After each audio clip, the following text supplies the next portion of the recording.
بسم الله الرحمن الرحيم. السلام عليكم ورحمة الله وبركاته. بسم الله والحمد لله والصلاة والسلام على رسول الله صلى الله عليه وسلم. اللهم علمنا بما ينفعنا وانفعنا بما علمتنا وزدنا بك علما. اللهم اجعل هذا العمل حجة لنا لا علينا.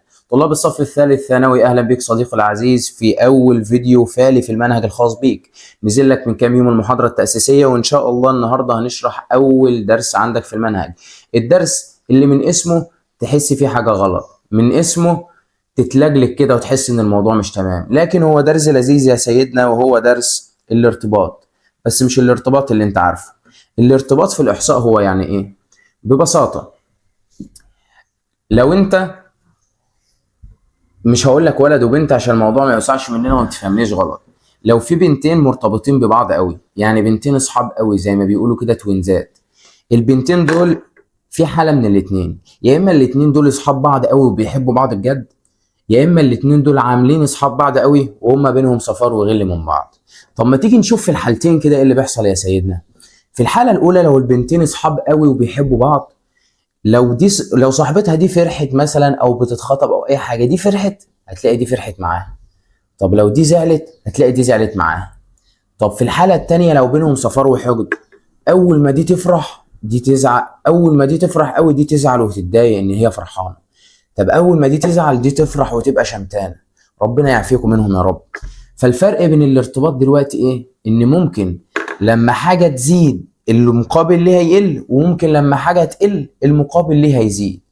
طيب ده اسمه ايه؟ الاولانيه دي الاتنين بيزيدوا مع بعض، صح؟ دي فرحت دي فرحت، بص دي زعلت دي زعلت، العلاقه بينهم كده ايه؟ علاقه طرديه. طب التانيه دي فرحت دي زعلت، طب دي زعلت دي فرحت، العلاقه بينهم علاقه عكسيه. هو ده الارتباط يا سيدنا. خدت بالك وانا بقول لك ان الاتنين حالهم مش ثابت، يا اما فرحانين سوا يا اما زعلانين سوا، يا اما فرحانين هم، يا اما واحده فرحانه وواحده زعلانه، يا اما واحده زعلانه وواحده فرحانه. يبقى اللي انا فهمته كده ان الارتباط هو ايه يا سيدنا؟ هو علاقه، هو علاقه بين ايه؟ علاقه بين متغيرين.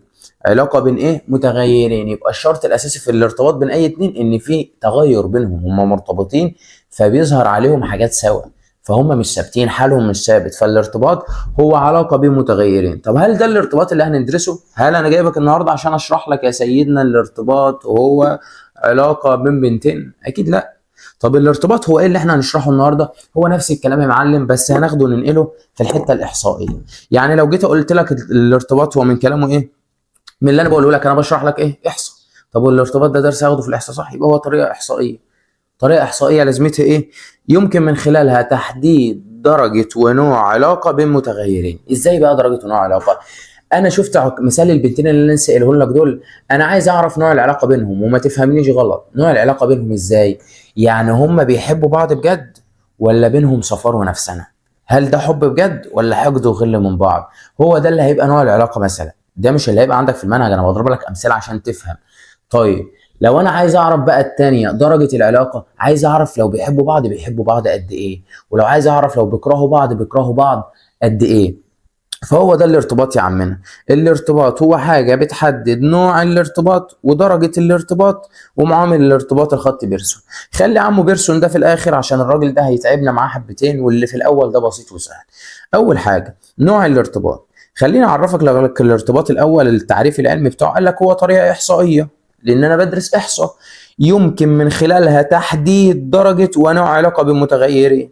يعني انا بدرس كل ده من الاخر زي ايه؟ زي ما بقول لك في مثال بنتين، عايز اعرف بيحبوا بعض قد ايه، وبيغلوا من بعض ولا ما بيغلوش من بعض، ولو بيحبوا بعض قد ايه، ولو ما بيحبوش بعض، ولو بيكرهوا بعض قد ايه. درجه ونوع. طيب بص على اللي بعده. نيجي لموضوع نوع الارتباط ده يا سيدنا. نوع الارتباط، قال لك نوع الارتباط عندي، قال لي بيتقسم لثلاث حاجات.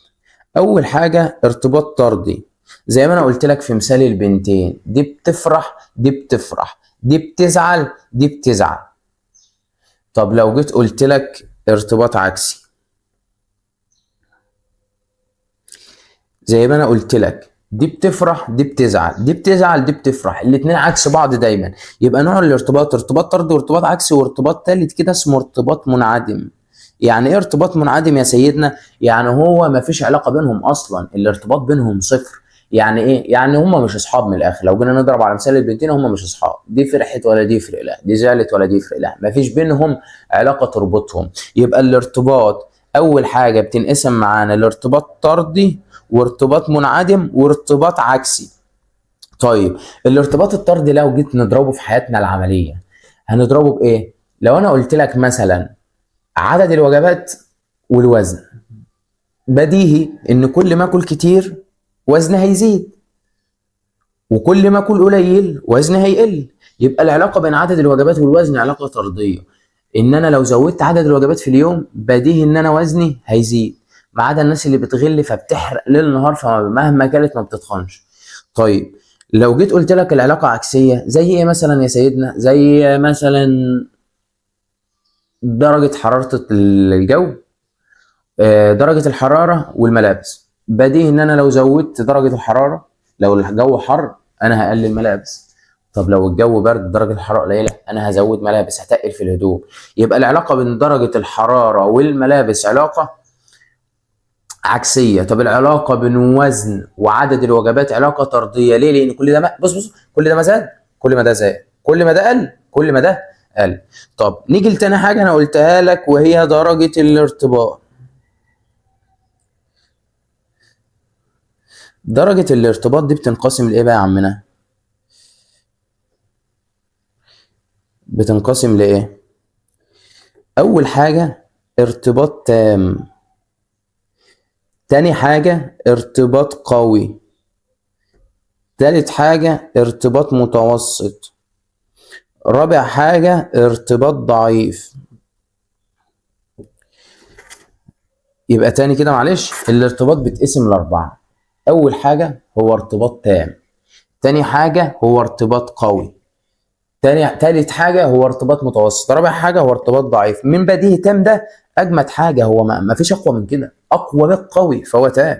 قوي ده اللي هو العلاقة بينهم قوية، متوسط ده اللي هو ضعيف ده اللي هو الارتباط ضعيف جدا. طب انت بتقول لي الكلام ده انا هعرف منين؟ انا هشم على ظهر ايدي ان ده تام وده قوي وده متوسط وده ضعيف؟ يا عم ما تستعجلش، ما تستعجلش، هقول لك كل حاجه دلوقتي. بص يا سيدنا، تعال نمشي بس في درس كده في الملف ونشوف الموضوع ده.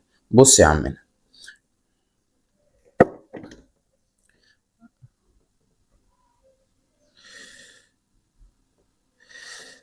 نيجي هنا هو بيقول لك نوع الارتباط. بيقول لك ايه يا عمنا؟ بيقول لك نوع الارتباط. نوع الارتباط اللي انا لسه قايله لك فوق هو بيتقسم لثلاثه: ارتباط طردي وده اللي هما الاثنين مع بعض، ده زاد ده زاد، ده قل ده قل. ارتباط منعدم وده اللي ما فيش علاقه بينهم اصلا والعلاقه بينهم صفر. وارتباط عكسي اللي هما الاثنين البنتين اللي بيغلوا من بعض، ده زاد ده قل. طب ده قل ده زاد. تمام تمام. تعالى بقى اقول لك على كام حاجه كده في الارتباط.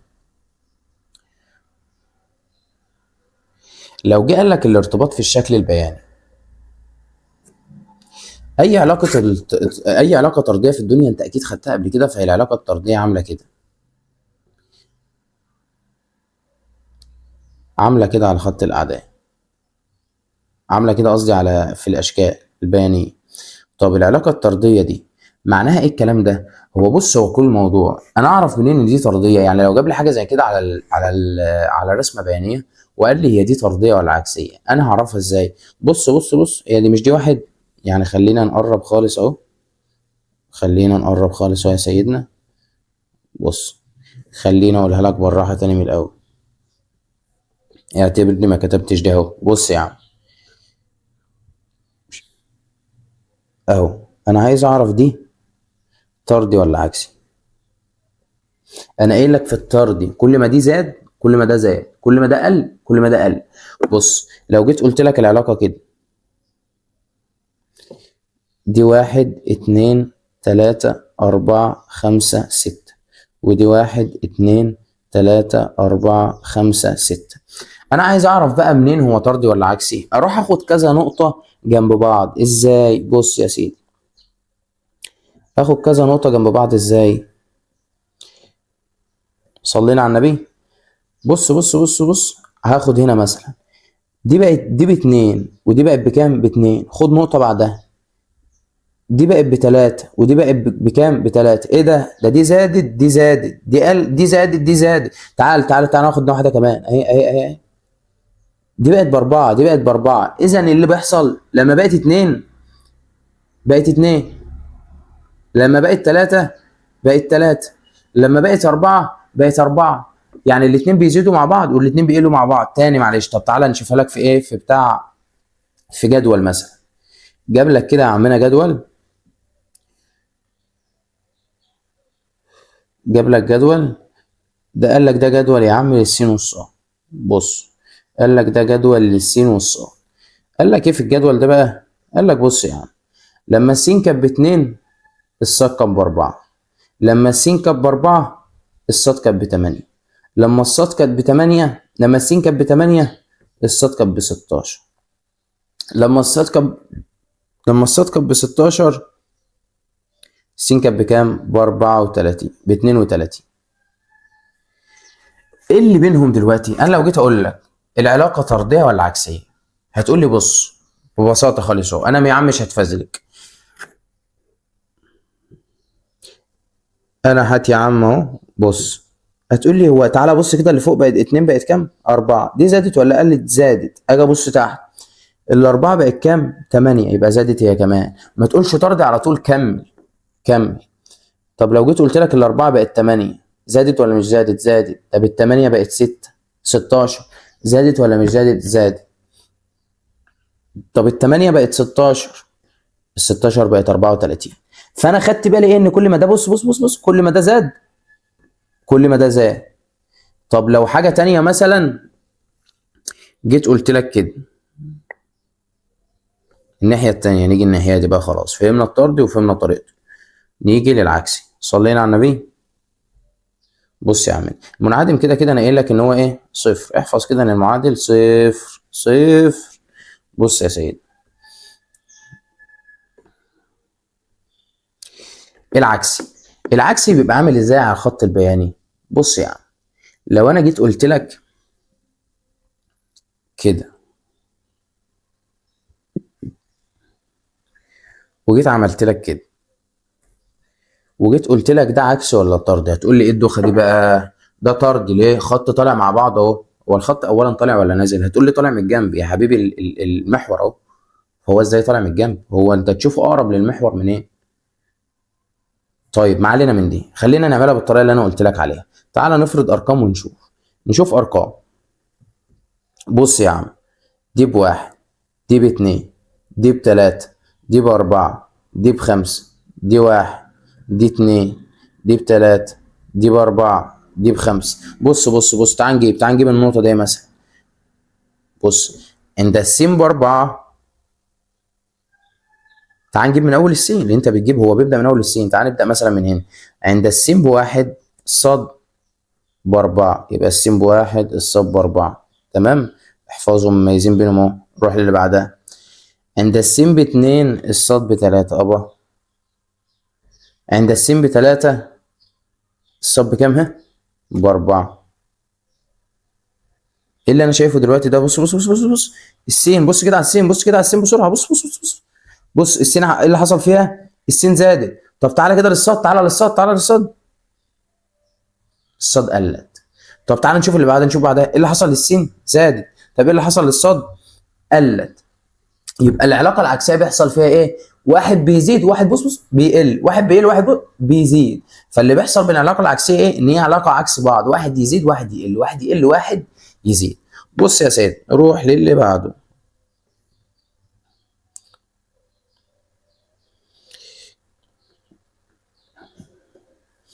نيجي لدرجه الارتباط اللي انا قلت لك عليه من شويه. الارتباط بيتقسم لايه؟ بيتقسم لارتباط تام، قوي، متوسط، ضعيف.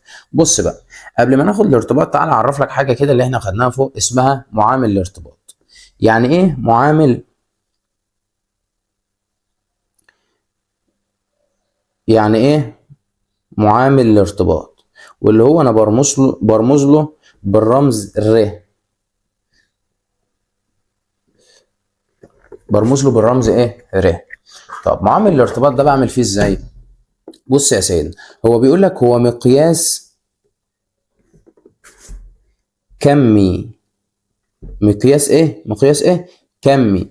بيعمل ايه؟ بيقيس درجة ونوع الارتباط. طب انت مش لسه قايل لي فوق ان انا الارتباط هعرفه طردي او عكسي من الرسمه اللي بتديها لي والشكل اللي بتديها لي؟ ما تهدى عليا، اهدى عليا. ما في مسائل هتجيلك هتلغي اللي فات ده، في مسائل اللي هتجيلك هتضرب اللي فات ده بالرجل، واللي هيحلها بقى واللي هيقف لها زي البطل كده ومين هو معامل الارتباط. فالمعامل الارتباط هنستعمله في حاجات معينه، وهو في الغالب انت اللي هتستعمله ان الدرس باسمه اصلا، يعني مش هيجيب لك اسئله من الاسئله العبيطه اللي ورا دي، بس احنا بنديها لك لان ده عندك في المنهج. طب معامل الارتباط ده قال لك ليه شروط؟ قال لك قال لك الره دي شرط اساسي تكون بتنتمي من واحد لسالب واحد. من واحد لسالب واحد يعني ايه؟ يعني انا لو جيت امثلها في فتره، اولا خلينا راجع لك على الفترات سريعا. يعني خليني اقول لك، بص خليني اقول لك ان هو قبل ما نخش انا نسيت ابداها لك. بص يا عمنا، خلينا نسيت ابداها لك. بص اول حاجه، يعني ايه فترات؟ ويعني ايه الفتره بالشكل ده؟ معلش خدنا على قد عقلي واسمع. انا قلتها في المحاضره التاسيسيه، بس نفترض ان انت ما شفتش المحاضره التاسيسيه. يعني ايه فترات؟ اول حاجه يعني ايه فتره؟ الفتره هو القوس اللي عامل كده يا عمنا، القوس اللي عامل كده ده الفتره، القوس اللي عامل كده. طب يا عم ماجد، طب ما انا اوقات بشوف نفس القوس ده عامل كده اهو. ايه الفرق بينهم؟ بص بقى، اول حاجه ده قوس فتره. يعني ايه؟ يعني كل الاعداد المحصوره من اول رقم في الفتره لاخر رقم في الفتره. بص تاني، او كل الاعداد المحصوره من اول رقم في الفتره لاخر رقم في الفتره. يعني لو جيت قلت لك الفتره، اثبت يا جدع، لو جيت قلت لك الفتره من 2 ل 3، هتقول لي ايوه يبقى السين تنتمي السين لا اما 2 لا اما 3. حمار، انا لسه قايل لك كل الاعداد المحصوره. يا عم ما تجننيش، ما هو ما فيش عدد محصور بين الاثنين والثلاثه، الاثنين بعدها ثلاثه على طول. يا عمنا هي كل الاعداد المحصوره على خط الاعداد، فممكن يكون 2 و1 من 10، ممكن يكون 2 و2 من 10، ممكن يكون 3 و3 من 10. طب ما انا ممكن اجيبها لك كده، هي ممكن تبقى كده اهو، 2 و3 القوس مفتوح. هتقول لي ايه يعني ايه القوس مفتوح؟ اصلا القوس مفتوح يعني الارقام اللي على الطرف مش معانا.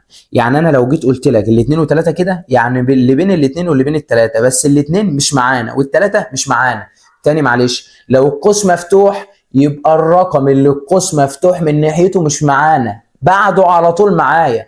يعني لو ال2 القوس مفتوح من ناحيتها هعمل ايه؟ هقول لك ال2 مش معايا، بس 2 وسنتوفه معايا. الاثنين نفسها هي الوحيده اللي مش معايا، انما 2 و1 من 10 معايا. يبقى القوس مفتوح هو معناها ان الرقم اللي ناحيه القوس اللي مفتوح بطرده، بقول له انت مش معايا يالا.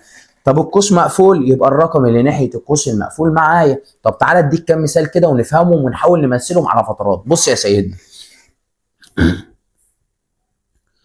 بص لو جيت قلت لك الفتره 3 و5، انا عايز اعرف الفتره دي ايه اللي بينها. هتقول لي بص انت لسه مبصمجها لي. اروح للثلاثه، يا ثلاثه انت القوس مفتوح من ناحيتك؟ هتقول لي لا مش مفتوح، القوس مقفول. اقول لها بس انت معانا يا ست الثلاثه. اروح للخمسه، انت القوس مفتوح؟ يبقى اتفق عليك مش عايزك، انت مش معانا. تمام، بس يا خمسه انت خمسه اللي سنتوفه معايا، انما انت بس يا خمسه اللي مش معايا. طب الكلام ده بقى بنمثله ازاي على متباينات؟ يعني ايه متباينه اصلا؟ اللي بتبقى جايه لك عامله كده، اللي بتبقى جايه لك السين تنتمي مثلا من 5 لكذا ل3. السين تنتمي اللي هو يحط لك السين في النص بين علامه اكبر من واصغر من. تمام، بص بقى، لو جيت قلت لك انا عايز امثل دي على متباينه 3 ل6، القوس مقفول. لو جيت قلت لك انا عايز امثل دي على متباينه، ولا خلينا نبدا بالاسهل اللي انت لسه شايفها. لو جيت قلت لك صلي على النبي بس كده الاول، صلي على النبي يا تابلت، صلي على النبي. لو جيت قلت لك كده القوس مفتوح 3 ل6، بص 3 ل6 القوس مفتوح، نعمل ايه؟ ايوه انت قلت لي القوس مفتوح من ناحيه رقم، يبقى الرقم مش معايا، يبقى انا هاخد كل اللي بين ال3 وال6، بس ال3 وال6 مش معايا. ايوه كده. طيب لو عايز اكتبها بقى على متباينه انا لسه قايل لك عليها يا سيدنا، هنعمل ايه؟ بص يا عم، السين اهي، هو بيقول لك السين محصوره بين ايه؟ بين ال3 وال6، صح؟ ال3 وال6 معانا. طب يا عم ماجد، لو انا عايز اكتب المتباينه والاقواس مقفوله وال3 وال6 معايا هنعمل ايه؟ ما تستعجلش، ما تستعجلش. لو الاقواس مقفوله بحط علامه يساوي، يعني لو جيت قلت لك السين اكبر من او يساوي ال3 يبقى القوس بتاع ال3 مقفول. طب لو ما جيتش قلت لك اليساوي ده اهي، ما جيتش قلت لك اليساوي دي، جيت قلت لك السين اكبر من بس، يبقى القوس بتاع ال3 مفتوح وال3 مش معايا، زي ما في المساله دي. يعني انا مثلتها كده هعملها بالشكل ده. طب لو جيت قلت لك اعملها لي كده، اسف معلش، لو جيت قلت لك اعملها لي كده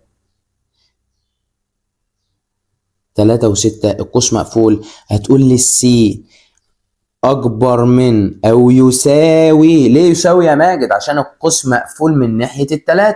تمام، يبقى 3 ويساوي اصغر من او يساوي ال6. ليه؟ لان القوس مقفول من ناحيه ال6. تاني هنعمل واحده تانيه. بص يا عم، لو جيت قلت لك كده السين بتنحصر بين ال3 مفتوح وال5 مقفول. لو جيت قلت لك السين بتنحصر بين دي، قلت لك روح اعملها لي في متباينه، هتقول لي سهله، السين واحط علامه اكبر من او اصغر من على طول، اروح ناحيه ال3 كتبت ال3 وكتبت ال5. اول ما اجي لك اعمل كده، وبعدين اروح ابص بقى، يا قوس من ناحيه ال3 انت مفتوح، يبقى انت مش معايا، يبقى مش هحط يساوي. طب يا قوس من ناحيه ال5 انت مقفول، هتقول لي هقول لك يبقى انت معايا، فيلا احط لك يساوي. فهمت؟ كلام بسيط، كلام سهل. اتمنى تكون فهمت يا سيدي.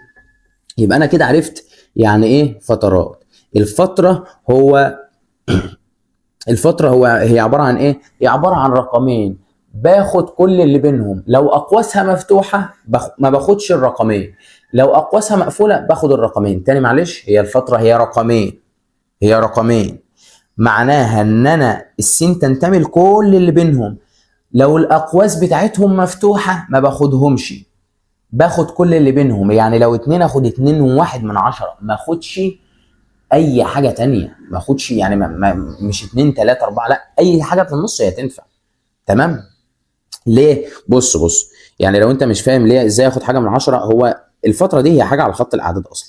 فلو قلت لك الاثنين اهي والثلاثه اهي، لو قلت لك الاثنين اهي والثلاثه اهي، يعني لو جيت قلت لك س تنتمي لاثنين وثلاثه، او خلي الاثنين وثلاثه مفتوحين مش مقفولين، يعني الاثنين معانا مش الثلاثه مش معانا، مش في ارقام هنا اهي، يعني الحته دي مش مالي عينك، الحته اللي هنا دي مش مالي عينك، مش كل دي ارقام، مش فينا 2 1 و2 و2 و2 و3 و2 و99 من 100 و2 و999 من 1000، في هنا كميه ارقام اهي لا تعد ولا تحصى انت ما خدتهاش. فهو بيقول لك المتباينه دي هي السين تنتمي لده على خط الاعداد، فانا اخد كل الارقام اللي موجوده دي من دي على خط الاعداد. يبقى اخر مره هقولها لك، الاقواس مقفوله يبقى الارقام معانا، الاقواس مفتوحه اطرد الارقام بره زي الكلاب. تمام. انا حاسس ان انا بشرح لبصمجيه ما بفهموش، فالموضوع مضايقني يعني بجد. نيجي تحت، انا قلت لك من شروط الر بقى، شروط الر اللي هو معامل الارتباط، قال لك شروط الر هي بتنتمي من 1 ل1، اقواسهم مقفوله. ده معناه ايه؟ معناه ايه يا عم ماجد؟ انت لسه قايل احنا هنشتغل بعض. السين اكبر من او يساوي واصغر من او يساوي ال1 والسالب 1. ما انت شاطر يا عم وبتفهم. بص يا عم، فهمنا يعني ايه معامل الارتباط؟ تمام. يبقى معامل الارتباط هو عباره عن ايه؟ هو عباره عن ايه؟ عن كميه، قياس كمي بيقيس درجة ونوع الارتباط. طب انت مش بتعرف فوق درجة ونوع الارتباط؟ طب بص، خلينا ناخد ده مع القانون بتاعه قدام، يعني نخش على درجة الارتباط وناخد ده مع القانون بتاعه قدام. درجة الارتباط، درجة الارتباط هي ايه؟ هو ارتباط تام وقوي ومتوسط وضعيف. طيب يا عم ماجد، بنعرف الارتباط التام والقوي والمتوسط والضعيف ده منين؟ بص يا سيدنا، لو الارتباط تام بتعرفه من الاشكال البيانيه. طب ازاي؟ بص، لو انا جيت قلت لك كده الشكل ده بعرفه من حاجه اسمها شكل الانتشار. شكل الانتشار ازاي؟ استغفر الله العظيم، افتحها لها افتحها لها. شكل الانتشار ده بعرفه ازاي يا سيدنا؟ اهو شكل الانتشار. شكل الانتشار هو عبارة عن ايه؟ هو عبارة عن قرب النقط وبعدهم عن بعض في التمثيل البياني. ازاي؟ يعني لو جيت قلت لك زي ما هقول لك كده، بص يا عم، لو جيت قلت لك بص،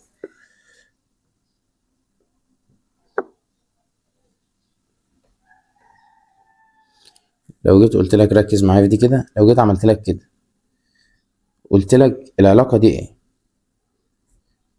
هتقول لي انت لسه قايل لي من شويه لو جيت اخد كل نقطتين قصاد بعض هلاقي السين بتزيد والصاد بتزيد، السين بتزيد والصاد بتزيد، دي علاقه ايه؟ طرديه.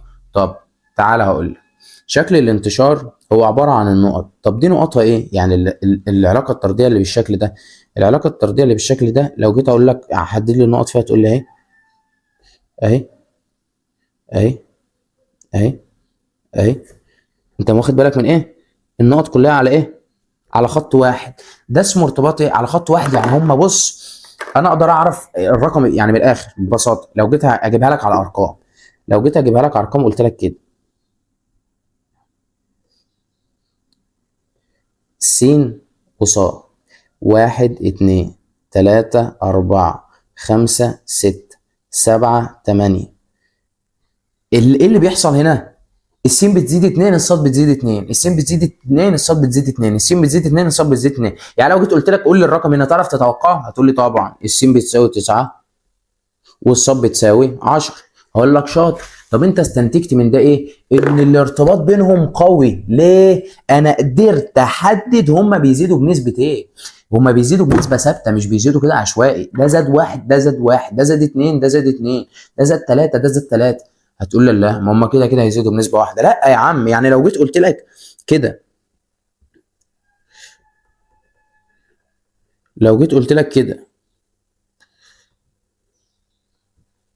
س ص، لو جيت قلت لك دي باتنين دي باربعة دي بتمانية دي بستاشر دي اللهم صل على سيدنا محمد دي ب 16 دي ب 34. انت لو جيت قلت لك اتوقع اللي جاي هتقدر تتوقعهم، بس هما ما بيزيدوش بنسب ثابته. يعني لو جيت قلت لك السين هنا زادت كام هتقول لي زادت 6. طب الصاد 12، شوف زادت ضعفها. طب لو السين هنا جت زادت، لو جيت قلت لك السين هنا زادت كام هتقول لي زادت كام؟ 8. طب الصاد زادت 16. فايه اللي بيحصل هنا؟ ان العلاقه بينهم طرديه، وانا عارف ان هي طرديه، بس ما بيزيدوش الاثنين زي بعض. طب اللي انا قلتها لك في الاول ان دي بتزيد 2 دي بتزيد 2 دي بتزيد 3 دي بتزيد 3 دي بتزيد 1 دي بتزيد 1، لو بيزيدوا هما الاثنين بنفس المقدار، ده اللي انا اقدر اقول عليه ارتباط تام. ليه؟ لان بص، الواحد عند الاثنين، الثلاثه عند الاربعه. لو جيت قلت لك هو بالشكل ده يبقى هو ارتباط طردي تام. طب انا قدرت كده احدد طردي ده. طب لو جيت قلت لك كده،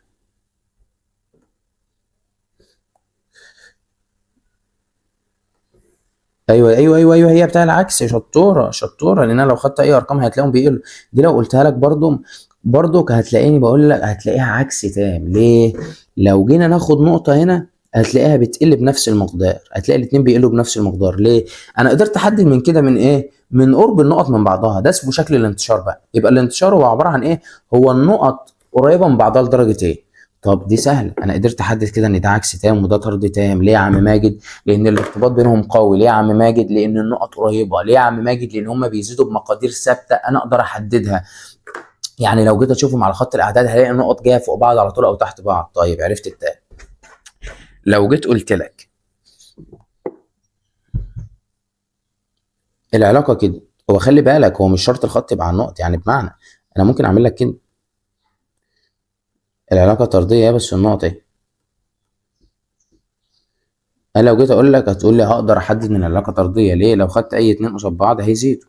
بس لو قلت لك ده شكل الانتشار بتاعه هتقول لي بس ايه، مش هتعرف. لان انت ما تقدرش، انت ممكن تكون انت شايف من وجهة نظرك دلوقتي ان النقط بعيدة. يعني هو المفروض اللي بيحدد شكل الانتشار النقط بعيدة للخط ولا قريبة. انت ممكن تكون وجهة نظرك ان النقط بعيدة، انا وجهة نظري ان النقط قريبة. طب يعني تعال نشوف واحدة تانية كده. بص يعني لو جيت قلت لك اهي العلاقة دي طردية، وجيت قلت لك ده شكل النقط، شكل النقطة اهو اهو اهو اهو اهو اهو، ده شكل الانتشار بتاع العلاقة. لو جيت قلت لك ده شكل الانتشار، قلت لك يا عمنا هو البتاع ده طردي ولا عكسي؟ انت هتقول لي ايه؟ هتقول لي لا طردي. لا، هقول لك ده طردي ولا عكسي، هتقول لي لا طردي. ليه؟ لان هو بيطلع بمقدار ثابت. مش بمقدار ثابت، قصدي ان هو ده بيزيد ده بيزيد ده بيزيد ده بيزيد، اخد كل اتنين قصاد بعض الاقيه بايه؟ بيزيد. طب لو جيت قلت لك حدد لي بقى هو قوي تام ولا قوي ولا ضعيف ولا متوسط ولا ضعيف، هتقول لي ابا انا شايف ان هم قريبين قوي من الخط، فيابا بص هي ممكن تكون متوسط. انت هتمكن، ما هو انت مش هتعرف، انت ممكن تكون شايف ان هم قريبين من الخط. شفت انا عملت كده اهو، استنى، شفت ابا بدأوا يبعدوا على الخط.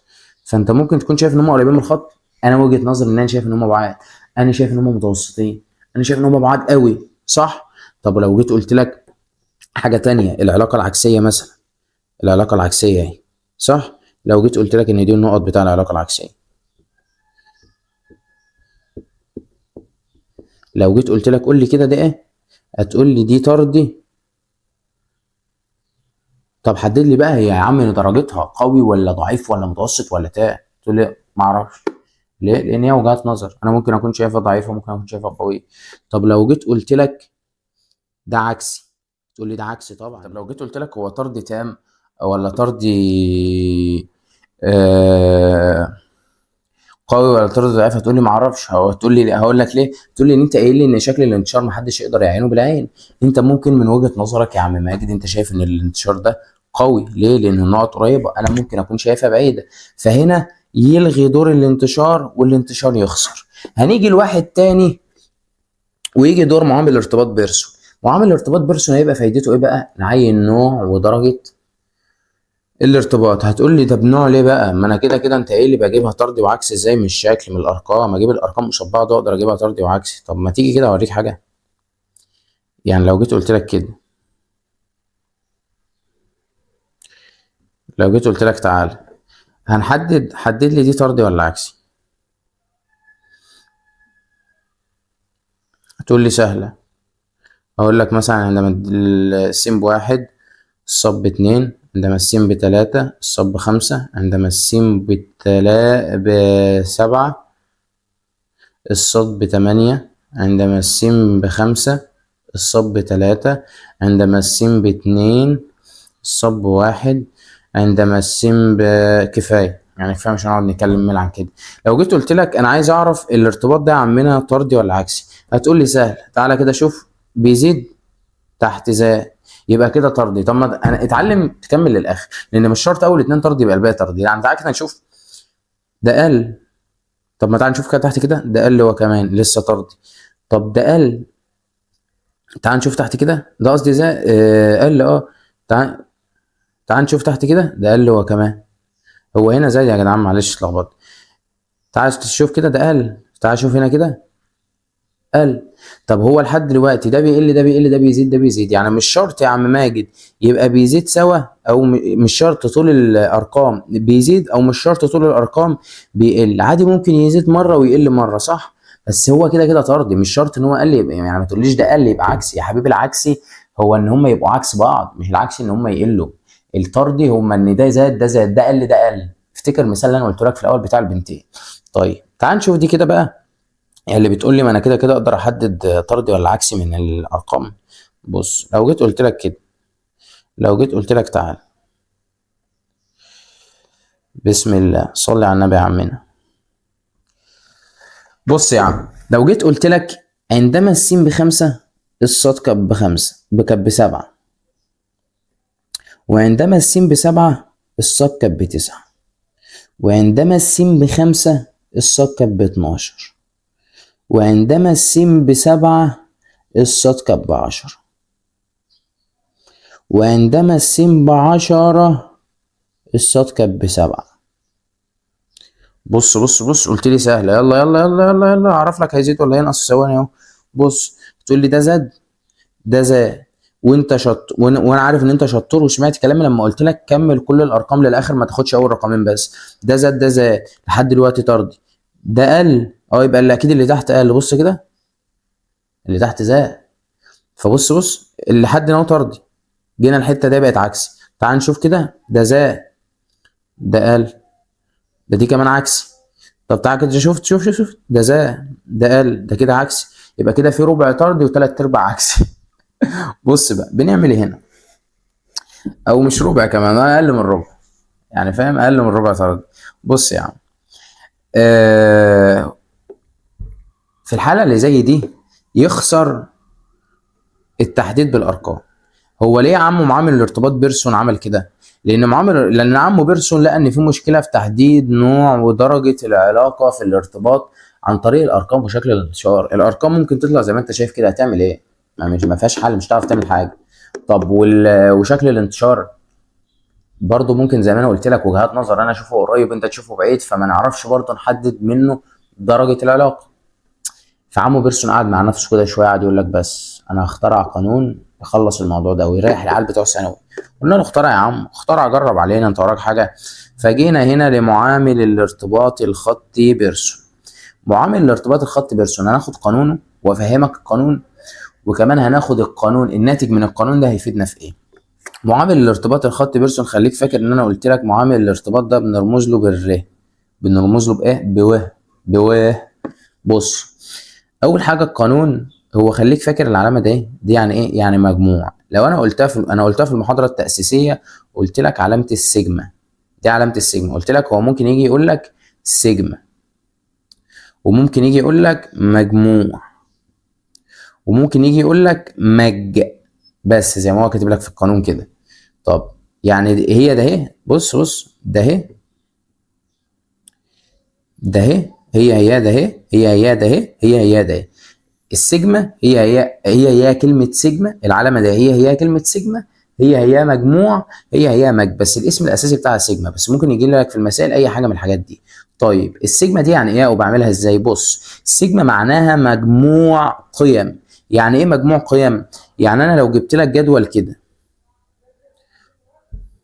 وقلت لك ده س وده ص، 2 4 6 مثلا، وهنا 5 3 2، وجيت قلت لك انا عايز سيجما س،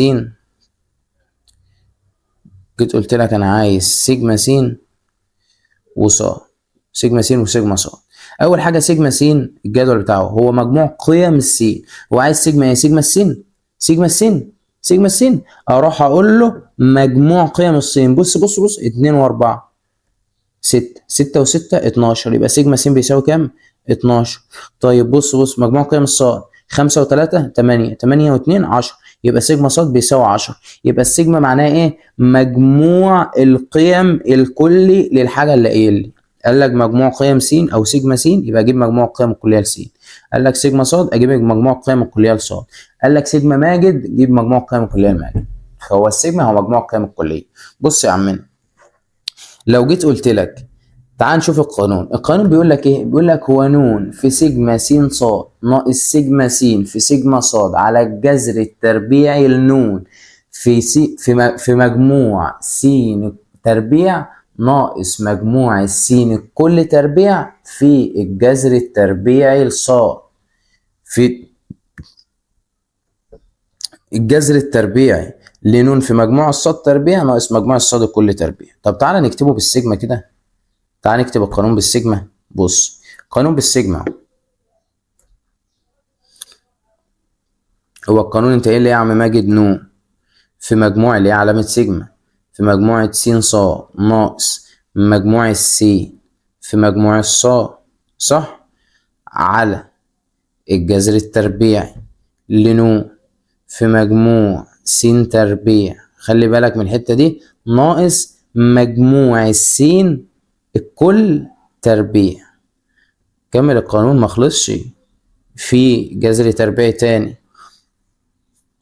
مجموع نون في مجموع الصاد تربيع ناقص مجموع الصاد الكل تربيع. القانون ده هو ده الفرق، ان انا شلت لك ايه؟ شلت لك السين والصاد، شلت لك علامة المجموع وكتبت مكانها سيجما. شلنا دي وكتبنا سيجما، شلنا دي وكتبنا سيجما، اللي هي ايه؟ مجموع القيم. بص، هو القانون انت شايفه صعب ومكلكع، وانا عارف ان انت دلوقتي عايز تعيط، حاسس بيك يا ابني والله، بس والله القانون ما صعب، والله القانون ما صعب خالص. القانون ما تاخدوش بشكله، يعني ما تاخدوش بشكله. احنا لما نيجي نحل عليه دلوقتي هتلاقيه عبيط، وهنقول لك الطريقه اللي هتحل بيها هتلاقي الموضوع سهل. هو كل الموضوع ان انت محتاج تحفظ القانون. وانا بقى مش هقعد اغني اقول لك ن في مجموع س ص ناقص مجموع س في مجموع ص، مش هقعد اغني لك. انت الطريقه الوحيده اللي تحفظ القانون تحل مسائل. اجزم لك، اقسم بالله ان انت لو حليت 3 او 4 مسائل بالقانون ده، القانون ده يثبت ان هو مش هيخرج. فاعرف دي. بص، اول حاجه انا جيت قلت لك القانون ده يا عم ماجد هو هيطلع لي في الاخر رقم. قبل ما نشتغل بس في المساله، القانون ده هيطلع لي في الاخر رقم. الرقم ده لازمته ايه؟ انا هعمل ايه بالرقم؟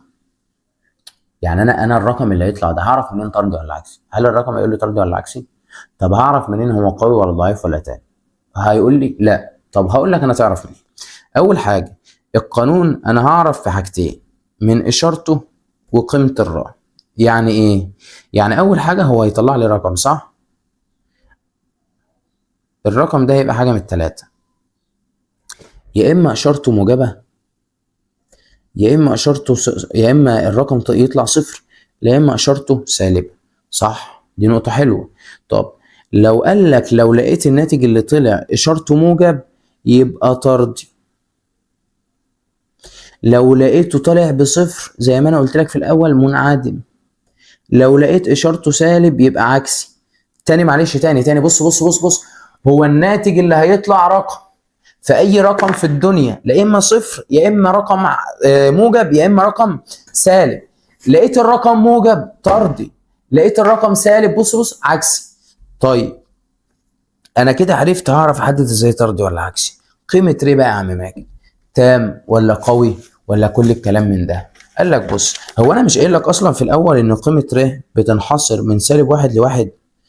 يعني على خط الاعداد اهو، على خط الاعداد لو جينا نعملها هتلاقي قيمه ر بتنحصر من سالب واحد لواحد. قال لي صح. قلت لك بص، سالب واحد لواحد ده فين؟ بص، صفر واحد وسالب واحد، وهنا 4/10، وهنا سالب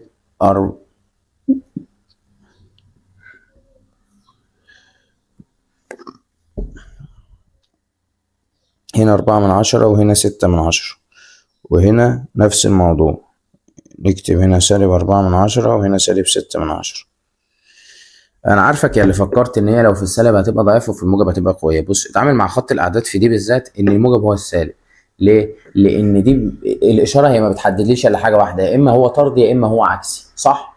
فانا هتعامل مع خط الاعداد ان هو واحد. بمعنى لو انا جيت قلت لك، خليني اقول لك الاول المثال ده او البتاع دي، وبعدين تفهم انا قصدي. لو قال لك لو الناتج من 0 ل4/10، قال لك ساعتها بيبقى ضعيف. طب لو قال لك من 4/10 ل6/10، قال لك ساعتها بيبقى متوسط. طب لو قال لك من 6/10 لواحد، قال لك ساعتها بيبقى قوي.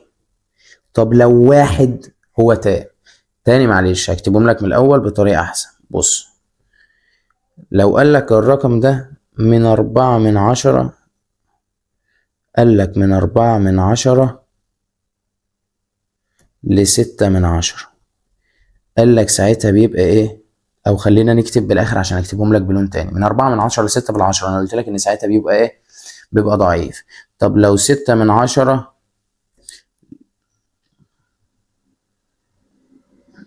طب معلش اتلخبطت، معلش. من 0 ل4/10، ومن 4/10 دي اللي هي ضعيف، من 4/10 ل6/10. طب من 6/10 اللهم صل على سيدنا محمد لواحد. طب والواحد، بص بقى، أول حاجة قايل لك من 0 ل4 ضعيف، زي ما انت تجيب درجتك في امتحان كده ضعيفة يا ضعيف. طب من 4 ل6/10 وسط. طب من 6/10 لواحد قوي. طب الواحد نفسه تمام. يبقى من 0 ل4/10 ضعيف، من 4/10 ل6/10 متوسط، من 6/10 لواحد قوي، الواحد تام. واحد قال لي بس انا كده عرفت. طب السوالب بقى، انت كده قلت لي الارقام الموجب. بص يا عمنا، في خط الاعداد بتاع عمو بيرسون، الخط ده اهو من 1 لسالب 1 اهو. افهمها لك بطريقه احسن. بص، خط الاعداد اهو، انا لسه قايل لك دي من 1 لسالب 1. هو انا مش لسه قايل لك ان انا بعرف طردي او عكسي منين؟ الرقم موجب يبقى طردي، الرقم سالب يبقى عكسي. يعني لو الرقم الناحيه دي في الموجب طردي، لو الرقم الناحيه دي في السالب عكسي. طيب انا قايل لك ان ممكن يبقى طرد تام وطرد قوي وطرد متوسط وطرد ضعيف، وممكن يبقى عكس تام وعكس قوي وعكس متوسط وعكس ضعيف، صح؟ فانا بحتاج احدد هو طردي ولا عكسي، وكمان احدد هو طردي تام ولا طردي قوي ولا طردي متوسط ولا طردي ضعيف، ومحتاج احدد هو عكس تام ولا عكس قوي ولا عكس متوسط ولا عكس ضعيف، صح؟ قلت لي صح. يبقى انا الارقام اللي انا اديتها لك اللي هي من 0 ل4/10 ومن 4/10 ل6/10 ومن 6/10 لواحد والواحد، كل ده بيتطبق على الموجب والسالب. ازاي؟ يعني لو لقيت الرقم طالع لي -4/10 يبقى عكسي ضعيف، عكسي قصدي متوسط، لان 4/10 معانا هنا عكسي متوسط. تاني، لو لقيت الرقم طالع لي سالب مثلا 5/10 يبقى ده الرقم ده ايه؟ هقول لك محصور بين 4/10 و6/10، صح؟ يبقى هو متوسط. طب لو جيت قلت لك الرقم نفس الرقم بس 5/10 مش سالب، يبقى هو طردي متوسط. طب لو بالسالب يبقى عكسي متوسط. يعني الاعداد دي مش موجبه بس، الاعداد دي الناحيه دي والناحيه دي. يعني لو لقيتها بالسالب يبقى هو عكسي، حط بقى هو متوسط ولا قوي ولا ضعيف ولا تام على حسب الرقم. طب لو لقيتها بالموجب يبقى هي بالموجب، وحط بقى هو متوسط ولا قوي ولا ضعيف ولا تام على حسب الرقم. تمام. يا رب تكون فهمت. خد بقى المفاجأة دي، الجزء ده ملغي من عندك أصلا ومش هيجي لك. مفيش حاجة اسمها تحدد على حسب الأرقام، الجزء ده كان موجود السنة اللي فاتت واللي عرفته إن هو اتلغى السنة دي، بس إحنا اديناهولك زي التأكيد وأنت المفروض تكون عرفته. تمام. لو جينا نعمل، لو جيت قلت لك عايزين نحل مثال على قانون معامل ارتباط بيرسون، قلت لي تعالى نكتب بس القانون الاول كده عشان يبقى قدامنا وما نتلخبطش. قلت لك ماشي، انا فعلا بتلخبط. قمت قايل لي اهو، انت لسه قايل لي يا عم ماجد ان القانون بيساوي ن في مجموع س ص ناقص مجموع س في مجموع ص. حط تحت جذرين اخوات، احفظها، حط تحت جذرين اخوات، واحد بالسين واحد بالصاد. الاولاني مكتوب فيه ايه؟ ن في مجموع س تربيع ناقص مجموع السين الكل تربيع. التاني مكتوب فيه اخوه بس حط صاد، ن في مجموع صاد تربيع ناقص مجموع الصاد الكل تربيع. كلام جميل. انا كده كتبت القانون. تعال بقى ادي امثله وجرب تحل ووريني بقى بتحل المسائل المعقده دي ازاي. لو جيت قلت لك كده جدول اهو، لو جيت قلت لك جدول الآلة الحاسبة فين؟ بص يا سيدي، نيجي للقانون. معلش رحنا منكم جبنا الآلة الحاسبة. بص، لو جه قال لك كده، لو جه قال لك س وص، لو جه قال لك السين ب2 والصاد ب3، السين ب5 والصاد ب2، السين ب4 والصاد ب1، السين ب6 والصاد ب5. انا بضرب ارقام. السين ب3 والصاد ب2. وجاء قال لك انا عايز معامل ارتباط بيرسون للرقم ده وحدد هو طردي ولا عكسي. بص، في واحد هيحل بطريقة ازاي، اللي هو عايز مجموع س في ص، اروح اضرب س في ص الاتنين في 3 ب6. اروح اول حاجة اكتبها زي مسألة كده. بص، هيقوم كاتبها كده.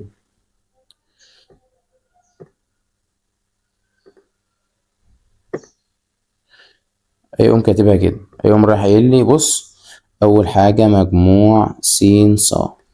هيقعد يجمعهم لي واحدة واحدة. هيجي تحت هنا كده ويقول لي مجموع س ص. هيقعد يجمعهم لي. يقول لي 2 في 3 ب6 زائد 2 في 5 ب10 زائد 4 في 1 ب4 زائد 5 في 6 ب30 زائد 2 في 3 ب6. ويقوم رايح مجمع لي كل ده. ادي 16 20 50 56. يقوم جايب لي كده. وبعدين يروح للي بعدها اللي محتاجه تاني في القانون مجموع س. مجموع السين بيساوي، اجمع كل الارقام اللي فوق. 2 و5 7 7 4 11 11 و6 17 و3 20. يبقى مجموع السين ب20. طب مجموع الصاد قال لك اجمع كل اللي تحت. ادي 5 6 6 و5 11 11 و2 13. ما تقولش ان انا بجمع بسرعة، يبقى اجمع على الحاسبة يا حمادة. بص، لو جيت تقول نشوف اللي تحت، هو عايز مجموع س تربيع. يبقى يعني ايه مجموع س تربيع؟ يعني ايه مجموع س تربيع؟ يعني انا هربع السين وبعدين اجمعها. تاني، هربع السين وبعدين اجمعها. ربع 4. يبقى مجموع س تربيع بيساوي ربع السين ادي 4 ربع ال5 ادي 25 ربع ال4 ادي 16 ربع ال6 ادي 36 ربع ال7 ربع ال3 ادي 9. يبقى تعالى اجمع دول. ادي 45 45 و25 يبقى 70 70 و20 يبقى 90. يبقى مجموع س تربيع بكام؟ ب90. طب نجيب مجموع ص تربيع. اهو مجموع ص تربيع. ربع ادي 9 زائد 4 زائد 1 زائد 25 زائد 2 ادي 30 30 و9 39 و2 ادي 41. يبقى ده مجموع كام؟ مجموع الص تربيع. جبنا كل اللي محتاجينه. نروح بقى نحل المسألة. يوم هو عامل كده بقى ورايح معوض في القانون ومحل المسألة. فأنا بقى هقول لك على طريقة أسهل ليا وليك عشان قلبي وجعني. بص يا عم، مجموع قيم س أهي. هتروح تعمل جدول محترم زي اللي هوريهولك ده. مش السين أهي. أروح أعمل كده. يا اختي يا دي الليلة. هروح اعمل كده. بص، الجدول ده بقى بكتب فيه ايه؟ بكتب س وص وس تربيع وص تربيع وس ص. تمام، ده الجدول. وتحت خالص بجيب السيجما لكل حاجة. اروح اكتب عدد عناصر السين 2 5 4 6 3. اروح اكتب عدد عناصر الصاد 3 2 1 5 2. اكتب اجيب السين تربيع 4 10 30 9. اجيب مع 9 1 25 4. الو.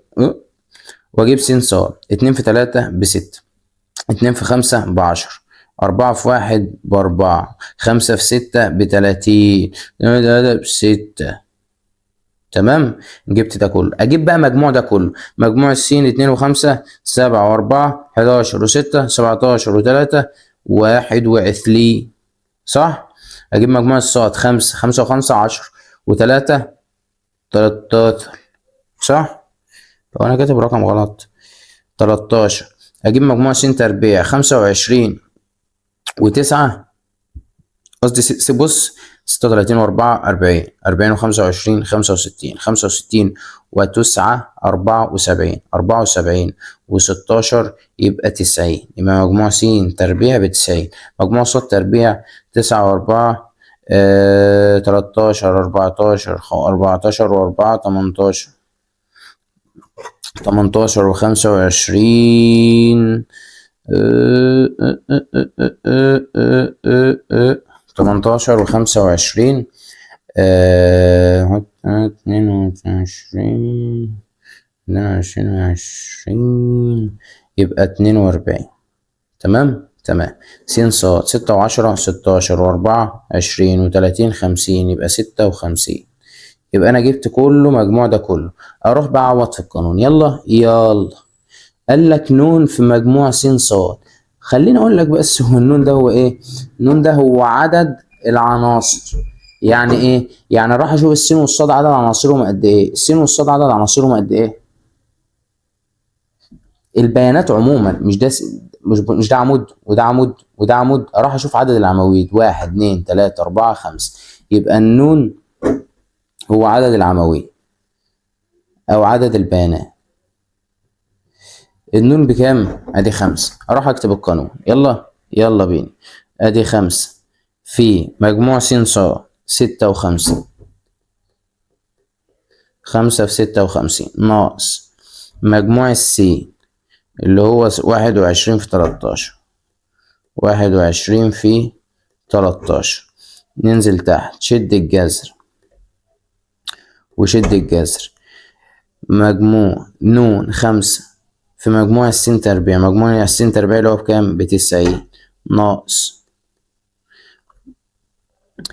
مجموع السين كل تربيع. اجيب مجموع السين، شفت اللي هو ده 21 اهو، واقوم مربعه 21 تربيع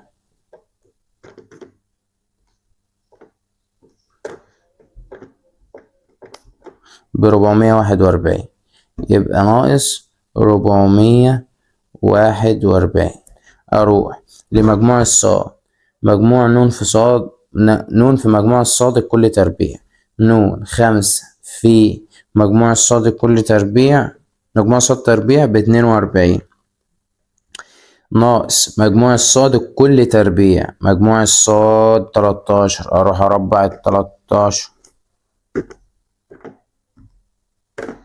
ب196. اروح اكتب ده بقى كله على الآلة الحاسبة. ما تتفزلكش، ما تحاولش تحلها بدماغك. اروح اكتب ده كله على الآلة الحاسبة. 5 في، تكتبها على الآلة الحاسبة. بص، 5 في 56 ناقص 21 في 13. حاول تعمل كل حاجة جوه أقواس عشان الدنيا ما تخشش منك في بعضها. بص، جذر التربيع ل5 في 90 ايه في الجذر ناقص 441 ايه في البر. جذر تربيع تاني 5 في 42 ناقص 196.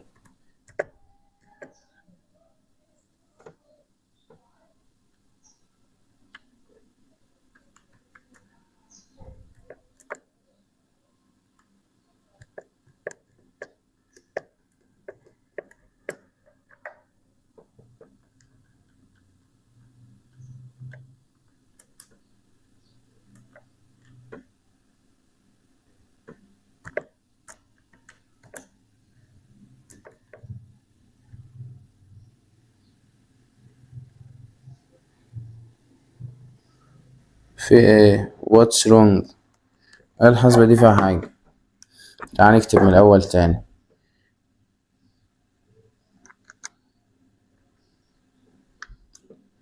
ال5 في 56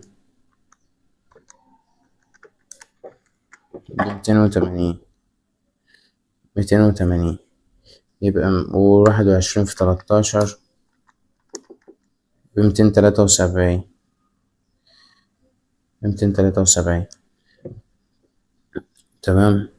يبقى نكتب 280 ناقص 273.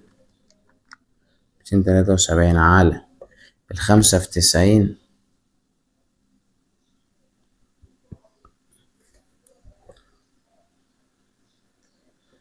5 في 90 ب450. يبقى دي 450. 5 في 42. 5 في 42 210. 210. يبقى يلا تعالى كده نكتب المسألة. 280 ناقص 280 ناقص 273 على جذر 5 في 90 طلعناه بكام؟ ب450 ناقص 441 في جذر 210 ناقص 196. يبقى ده جذر 6/14 اللي هي طلعت معايا بكام؟ طلعت معايا بكام؟ برقم كبير كده، ب6 و2. بكتبها لك انجليزي ليه يا ابني؟ طلعت معانا بكام في الاخر؟ ب6 و2. ب6 من 10. طلعت معانا ب6 من 10. طلعت معانا ب6 من 10 و2 3 6 0. ممكن بقى تلاقيه جالك في الامتحان شايف الرقم ده. انا بقول لك هي طالعه معاك بكام؟ بص انا بقول لك هي طالعه معاك ب6 من 10 2 3 6 وطالعه معاك بارقام كتير تانية. ممكن تلاقيه جالك في الامتحان مش جايب لك كده، هو جايب لك كده 6 من 10. ده ليه؟ هو قرب، هو عمل حاجه اسمها علامه اسمها تقريب. طب التقريب ده احنا كنا بنقربه ازاي يا سيدنا؟ انا قلت لك في المحاضره التاسيسيه وهقول لك تاني يعني ايه تقريب. يعني انا بقرب الرقم ده لاقرب رقم ليه. طب بنقرب ازاي؟ بيبقى في حاجه عندنا مقسومه 2، اعداد اسمها اعداد كريمه واعداد اسمها اعداد بخيله. الاعداد الكريمه دي هي اللي بتدي للي بعدها. الاعداد الكريمه دي هي ايه؟ هي الاعداد اللي بتدي اللي بعدها. طب الاعداد البخيله اللي ما بترضاش تدي لحد، ماسكه على اللي معاها قوي. الاعداد الكريمه دي اللي هي ايه يا سيدنا؟ اللي هي 5 و6 و7 و8 و9. طب الاعداد البخيله من 5 لوانت نازل، من 4 لوانت نازل 4 3 2 1. طب الاعداد الكريمه دي بتزود اللي جنبها 1 وتشيلها. يعني لو جه مثلا قال لك الستة 2، لو جه مثلا قال لك الستة 3 4 5، جه قال لك قربوا لأقرب جزء من 100. يعني ايه أقرب جزء من 100؟ يعني سيب رقمين بس بعد العلامة. قال لك أقرب جزء من 10، ال10 قدامها كام صفر؟ صفر واحد، يبقى سيب رقم واحد بعد العلامة. قال لك أقرب جزء من 100، ال100 قدامها كام صفر؟ 2، يبقى سيب رقمين بعد العلامة. قال لك أقرب جزء من 1000، ال1000 قدامها كام صفر؟ 3، اسيب 3 بعد العلامة. قال لك 10000، اسيب 4 بعد العلامة لأن ال10000 قدام 4 اصفار. فأنا بعمل كده. وقال لك مثلا قرب لأقرب جزء من ال1000، يعني اسيب كام رقم بعد العلامة؟ 3. اروح اشوف الرقم الرابع بعد ال3. يا عم الرقم الرابع انت قوي ولا ضعيف؟ كريم ولا بخيل؟ كريم. ليه؟ لان انا من اول 5 وانت طالع، فانا 5، فزود اللي بعدي وشيلني. يبقى اجي ازود، اشيل ال5 ده اهو وازود اللي بعده، ازوده اخليه ايه؟ ازود رقم اخليه 5. طب قال لك قرب الرقم ده لاقرب جزء من 10، يعني سيب صفر واحد بعد العلامه. اروح للرقم الثاني بعد العلامه. يا 3. ايوه انت كريم ولا بخيله؟ انا بخيله يا عم، مالكش دعوه بيا. ليه؟ لان انا اصغر من 5. فيعني هتزودي ال6 ولا لا؟ مش هزودها، فاطلعي انت بقى بره مع السلامه وسيب ال6 زي ما هي. فانت ممكن تلاقي جالك في الاخر الرقم الطويل اللي طالع لك على الاله الحاسبه ده، هو جابه لك كده، جابه لك 6 من 10. فهو كل حوار ان هو ايه؟ قربه. فانت اكون عندك علم بالموضوع ده، يكون عندك علم بموضوع التقريب. عرفنا المسائل بتتحل ازاي؟ تعالى يا سيدنا نشوف المسائل التانية. يقول لك في دراسة إحصائية لإيجاد معامل الارتباط بين متغيرين س ص. لو جه قال لك المسألة دي اللي جت السنة اللي فاتت، جت السنة اللي فاتت فين؟ جت السنة اللي فاتت تقريبا في امتحان السنة اللي فاتت. شوف ما عادش بقى يجيب له جدول ولا أي حاجة، هو جاب له البتاع على طول وقال لك اوجد معامل خط الارتباط بين بيرسون وبتاع. وقال لك جايب لك، شوف كل حاجه في القانون، هو عايزك تعوض. شوف هو مش تعبك خالص، مش تعبك خالص، وجايب لك كل حاجة في القانون. القانون اهو صح. بيقول لك مجموع س ومجموع ص ومجموع س تربيع ومجموع ص تربيع ومجموع س ص والنون. النون بيقول لك بكام؟ ب3. فراح اعوض في القانون. القانون بيقول لي نون في مجموع س ص، يا نون ايوه 3 في مجموع س ص ب8 ناقص مجموع س في مجموع ص 6 في، انا متلخبط يا جدعان، اعدادي يا جدعان بنكتب له رياضه بالانجليزي. 6 في 3 مجموع س ومجموع ص على الجذر التربيعي نون اللي هي 3 في مجموع السين في مجموع س تربيع. س تربيع بمجموعة بكام؟ ب14. يبقى 3 في 14. اكتب على طول، بص على الآلة الحاسبة على طول عشان القانون ما يبقاش رخم. 3 في 14 ب42.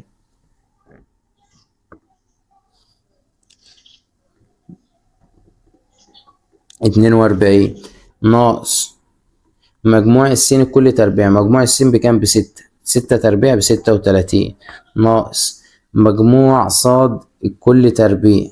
مجموع صاد تربيع. مجموع صاد تربيع بكام؟ ب5 صح. 5 في كام؟ في النون. 3 في 5 ب15. يبقى جذر 15 ناقص مجموع صاد تربيع. مجموع صاد الكل تربيع. مجموع صاد فين؟ 3 كل تربيع ب9. يبقى ده اللي انا هحطه تحت على الآلة الحاسبة. اكتب البتاع يا باشا اهو. 3 في 8 ناقص مجموع س في مجموع ص اللي هي 6 في 3 على جذر 42 ناقص 36 في جذر 15 ناقص 9. يبقى طلع معايا طلع معايا ب1. بس يبقى لو جاء لك انا عايز اوجد نوع الارتباط، هتقول لي هو ارتباط ايه؟ 1 ده يعني طردي ولا عكسي؟ هتقول لي هتقول لي هو الاشاره ايه؟ موجب، يبقى ال1 طردي. طب لو الاشاره سالب يبقى ال1 عكسي. طب ده طردي تام ولا قوي ولا ضعيف؟ انت لسه قايل لي يا عم مجدي ان ال1 تام. تمام. نروح للمساله اللي بعدها. في المسألة ديت بيقول لك عايز من الجدول الآتي معامل ارتباط بيرسون. ساعة ما تشوف الشكل ده جاري ما توقفش، روح اعمل الجدول اللي عمو ماجد قايل لك عليه. الجدول هو ايه؟ الجدول يا عم انت قايل لي ان انا بكتب فيه السين، بكتب فيه الصاد، بكتب فيه السين تربيع، بكتب فيه الصاد تربيع، بكتب فيه سين صاد. صح. اكتب السين ادي 5 4 5 6 3 2 10. دي المجموعة. الصاد اكتب الصاد ادي 5 6 2 4 3 1 7. السين تربيع ربع السين ادي 25 ادي 16 ادي 25 ادي 36 ادي 9 ادي 4 ادي 100. ربع الصاد ادي 25 ادي 36 ادي 4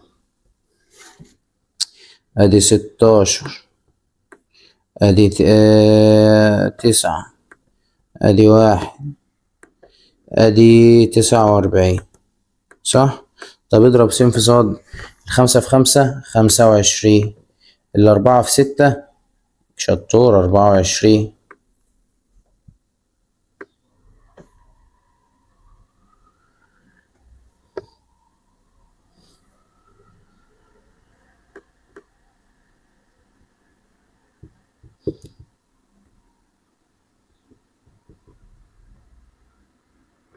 ال4 في 6 ب24. طيب الاتنين في 5 ب10، الأربعة في 6 ب24، 3 في 3 ب9، الاتنين في 1 ب2، 10 في 7 ب70. صح؟ صح. أجيب بقى مجموع كل ده، 5 و5 10، و10 20، و5 25، و10 35. يبقى ده مجموع 35. 6 و2 8، 8 و5 13، 13 و3 16، 16 و4 20، 20 و1 21، و7 28. مجموع س تربيع 25 و25 ادي 50، 50 وادي 20 ادي 70، 70 و100 170، 170 و29 يبقى 199. صح؟ 199. 25 و36 و4 ادي 40، 40 و25 ادي 65، 65 و50 ادي 115، 115 و25 يبقى 140. دي احنا قلنا طلعناها كام؟ دي 199. دي 70 و10 ادي 80، 80 و2 82، 82 و9 91، 91 و25 يبقى 116، 116 و24 يبقى 130. 116 و24 ايه 130، 116 و24 140. كتبنا ده كل ده. روح يا باشا ارميله القانون. اول حاجه في القانون نون في مجموع السين. يا عم انا متلخبط، هكتب القانون الاول، نقعد نكتبه لحد ما نحفظه انا وانت، انا مش حافظه. نون اهو، نون في مجموع س ص ناقص مجموع س في مجموع ص على الجذر التربيع لنون في مجموع س تربيع ناقص مجموع السين الكل تربيع على الجذر التربيع لنون في مجموع ص تربيع ناقص مجموع الصاد الكل تربيع. صح؟ صح. كتبنا القانون. تعالى يا عم نعوض، يلا. بيقول لك نون، النون هنا بكام؟ ادي 1 2 3 4 5 6 7، عدد العواميد عدد العواميد عدد العواميد عدد العواميد. يبقى النون هنا بكام؟ ب7. يبقى 7 في مجموع س ص. مجموع س ص انا مطلعه بكام؟ ب140. صح؟ مجموع س ص مطلعينه بكام؟ ب140. اروح اكتبها على الآلة الحاسبة عشان اكتبها على طول. 7 في 140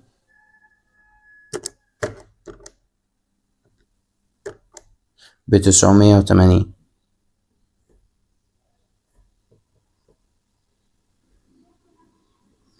انت الارقام اللي انا بعملها ده عشان ما اقعدش اكتب على الآلة الحاسبة واعطل لك الفيديو، انت اعمل كل حاجة على الآلة الحاسبة. فاهم؟ يعني انت الحاجات اللي انا بحسبها هنا انت ممكن تلاقي فيها غلط في الاخر، لان انا بحسب بدماغي بسرعة، فانت ممكن تلاقي فيها غلط. فانت احسب كل حاجة انت بدماغك على الآلة الحاسبة. 980 ناقص مجموع السين بكام؟ ب35 في مجموع الصاد يبقى 35 في 28. 980 ناقص 980 يبقى 980 ناقص 980 طلعت البسط بكام؟ بصفر. بص بقى قبل ما اروح اكمل المسألة واجيب لك الناتج، 980 ناقص 980 يبقى البسط كله طلع بصفر. طب ايا كان المقام هيطلع كام؟ صفر على اي حاجة بكام؟ بصفر. يبقى هي هنا الناتج طلع ايه؟ العلاقة ايه؟ طردية ولا عكسية؟ شطور، عكسية. حيوان، جاموسة. انا قايل لك الصفر منعدم، الصفر منعدم، فهو طلع معاك صفر يبقى العلاقة منعدمة، مفيش علاقة اصلا. طب انت خلي بالك عشان انت شوف، انت كنت ممكن تروح تكمل المسألة زي الحمار وتقعد تجيب لي البسط المقام كله. هو البسط طلع صفر، البسط طلع صفر، يبقى اي حاجة تحت هتطلع بنفس الصفر. صفر على اي حاجة في الدنيا بصفر. وده ياخدنا لحتة تانية كده انا عايزك تعرفها، وحتة تانية هي هتفيدك. بص يا سيد، اول حاجة خلينا انا وانت نتوقع كذا حاجة كده. يعني تعالى اكتب لك كام ملاحظة كده.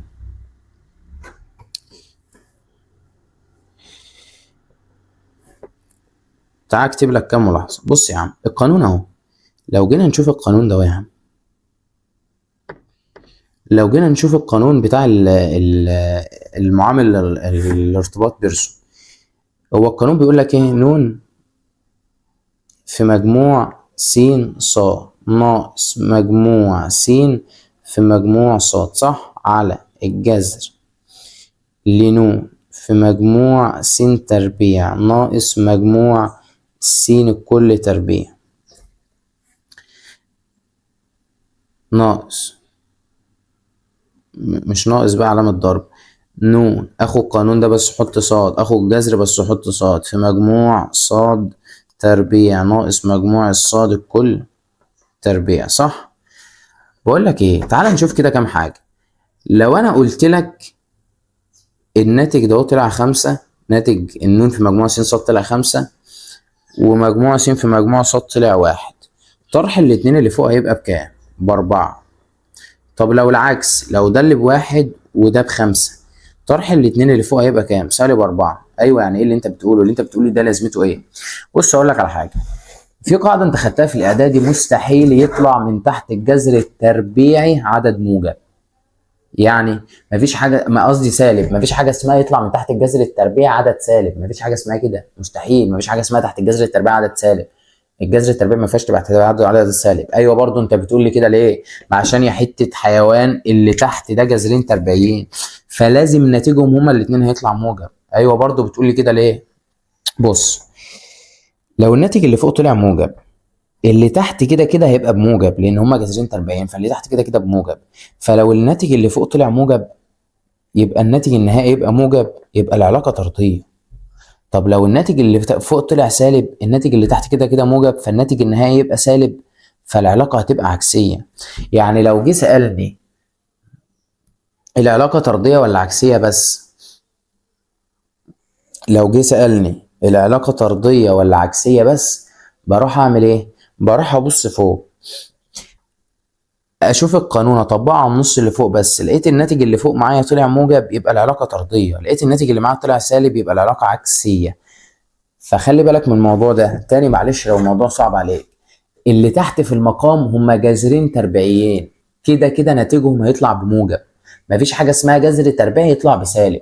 طيب البسط بقى، البسط لو طلع رقم موجب يبقى الرقم النهائي هيبقى موجب.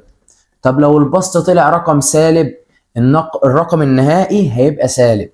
تاني معلش، تاني دي ملاحظه مهمه لطلاب ثالثه ثانوي الشعبه الادبيه. لو جيت قلت لك ان الرقم اللي فوق ده ب3 والرقم اللي هنا ده ب2، يبقى ناتج ده الطرح اللي فوق هيبقى كام؟ هيبقى 1، عدد موجب. واللي انا لسه قايل لك ان اللي تحت لازم يطلع عدد موجب. ليه؟ لان مفيش جذور تربيعيه بتطلع عدد سالب، دي قاعده خدتها وانت في اعدادي، مفيش عدد سالب بيبقى تحت الجذر. فكده كده في كلتا الاحوال المقام هيطلع عدد موجب، فانا اقدر احدد العلاقه طرديه ولا عكسيه من البسط بس من غير ما اكمل المساله. نقطة مهمة في معامل ارتباط بيرسون، لو اللي فوق، لو ناتج طرح الاتنين اللي فوق موجب يبقى الناتج النهائي للمسألة هيبقى موجب. طب لو العكس، يعني لو دي ب2 ودي ب3، 2 ناقص 3 بكام؟ مش ب1، بسالب 1، يبقى لو ناتج طرح الاتنين اللي فوق سالب يبقى الناتج النهائي هيبقى بالسالب، يبقى العلاقة عكسية. يبقى هنا العلاقة عكسية وهنا العلاقة طردية. خلي بالك من النقطة دي انها مهمة جدا وهتسهل عليك في المسألة وتختصر. انت اهم حاجة يا صديقي في الاحصاء دي ان انت تكون بتعرف تختصر، بتعرف تنجز، مش عمال تحل كل واحدة بوحدتها وتكمل. انت الامتحان بتاعك 35 نقطة احصاء في 3 ساعات، يعني مينيموم لو شلت وقت في الاول وفي الاخر ربع ساعة على تلت ساعة ممكن يصفصف السؤال معاك على 4-5 دقايق. فما تضيعش نفسك، انت الرياضة بتحب الاختصارات، شغل ايدك كده وشغل مخك. بس كده وبكده يا سيدنا نكون خلصنا الدرس الاول. ان شاء الله هينزل لك الدرس الثاني في خلال 3 ايام بالكتير او 4 ايام. سبحانك اللهم وبحمدك، اشهد ان لا اله الا انت، استغفرك واتوب اليك، والسلام عليكم ورحمة الله وبركاته.